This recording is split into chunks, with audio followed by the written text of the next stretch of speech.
Have you ever heard of the mad king who lost America? Today we're diving deep into the life of one of Britain's most misunderstood monarchs, King George III.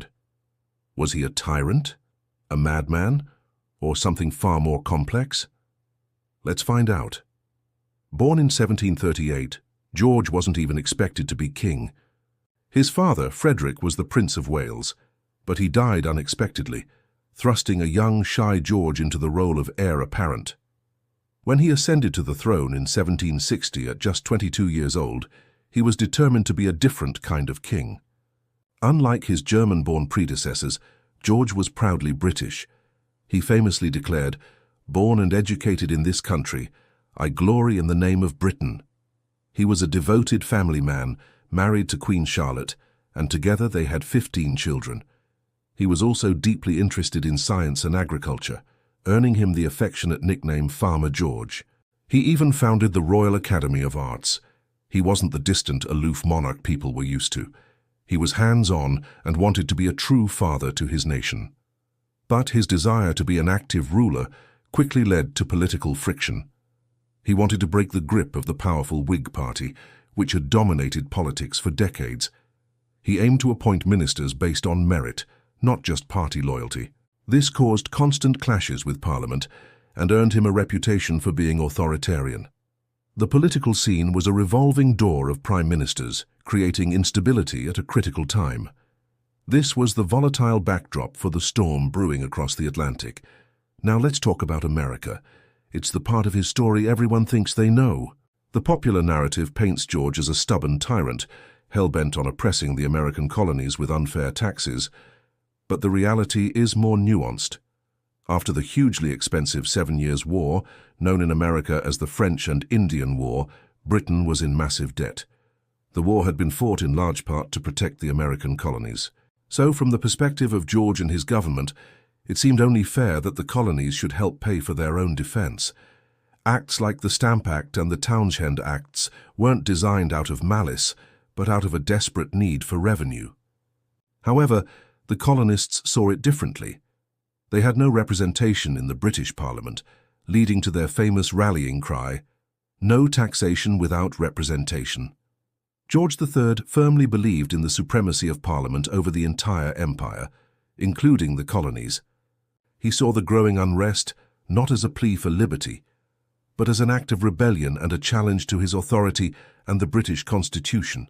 He couldn't understand why his American subjects wouldn't see the logic in contributing to the empire's finances. He wrote that blows must decide whether they were to be subjects or independent. This stubborn refusal to compromise, this black-and-white view of the conflict, was his critical failing. He underestimated the colonists' resolve and tragically led Britain into a war it could not win. The loss of the American colonies in 1783 was a devastating blow, a personal humiliation that would haunt him for the rest of his life. But the loss of America is only half of his story. The other, perhaps more tragic part, is his battle with mental illness. Today, it's widely believed that George suffered from a genetic disorder called Porphyria, which can cause symptoms like confusion, paranoia, and excruciating pain. His first major episode occurred in 1788. The king descended into a state of acute mania. He would talk non-stop for hours, become delusional, and even foam at the mouth. The court was in chaos. His own doctors subjected him to brutal treatments, restraining him in a straitjacket and using blistering agents, which only worsened his suffering.